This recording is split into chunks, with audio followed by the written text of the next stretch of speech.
سنن ابی داؤد کتاب الوصایا کی یہ متفق علیہ حدیث ہے بات۔ ایک کافر شخص ہے، اس کا نام ہے عاص بن وائل کے دو بیٹے تھے، ایک کا نام عمر، ایک کا نام ہشام۔ جب عاص بن وائل کا مرنے کا وقت آیا، اس وقت اس نے اپنے دونوں بیٹوں کو بلایا کہ میں نے ساری زندگی بہت کچھ کمایا، بہت کچھ تمہیں دیا ہے، اب میرا مرنے کا وقت آ گیا ہے۔ چونکہ وہ مومن نہیں تھا، مسلمان نہیں تھا، اس نے کہا میری طرف سے 100 غلام آپ لوگوں نے آزاد کرنے ہیں۔ کتنے غلام؟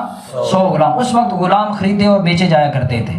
100 غلام آپ لوگوں نے آزاد کرنے ہیں۔ اب وہ دنیا سے چلا گیا۔ جو چھوٹا بیٹا تھا، چونکہ چھوٹی اولاد جو ہے وہ اکثر و بیشتر والدین کے ساتھ زیادہ اس معاملے کے اندر ایموشنل ہوتی ہے، اس نے اپنے حصے کے 50 غلام جو تھے وہ آزاد کرنے کا ذہن بھی بنا لیا، تیاری بھی کر لی۔ بڑے کے پاس چلا گیا، کہا کہ والد کی وصیت یاد ہے؟ کہا یاد ہے۔ اس نے کہا کہ میں نے تو اپنے حصے کے 50 غلام جو ہے وہ تیار کر لیے، میں تو آزاد کرنے لگا ہوں، اب تو کیا کہتا ہے؟ اس کے دل میں خیال آ گیا۔ اس نے کہا کہ تو بھی جانتا ہے، میں بھی جانتا ہوں کہ ہمارے جو والد تھے انہوں نے کلمہ نہیں پڑھا ہوا تھا، وہ مسلمان نہیں تھے، وہ مسلمان نہیں تھے۔ نیکی کا اجر اور ثواب تب حاصل ہوتا ہے جب انسان اللہ رب العزت کے محبوب نبی پر اور اس کے دین اسلام پر ایمان رکھتا ہے۔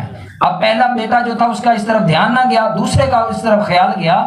وہ چلے دونوں اللہ کے محبوب نبی کے پاس آگے، آ کر عرض کرنے لگے یا رسول اللہ صلی اللہ علیہ وسلم، ہمارے والد نے یہ وصیت کی تھی، ہم غلام آزاد کرنا چاہتے ہیں۔ تو حضور نے کیا فرمایا؟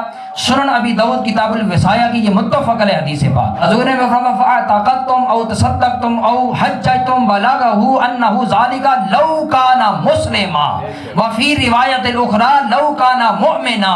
تم لوگ اس کی طرف سے صدقہ کرو، غلام آزاد کرو یا حج کرو، اس کا اجر اور ثواب اس کو پہنچتا لو كان مسلما، اگر وہ مسلمان ہو کر مرا ہوتا۔ اور دوسری روایت میں ہوتا ہے لو كان مؤمنا، اگر وہ مومن ہو کے مرا ہوتا، دنیا سے گیا ہوتا، پھر اس کو فائدہ ہونا تھا۔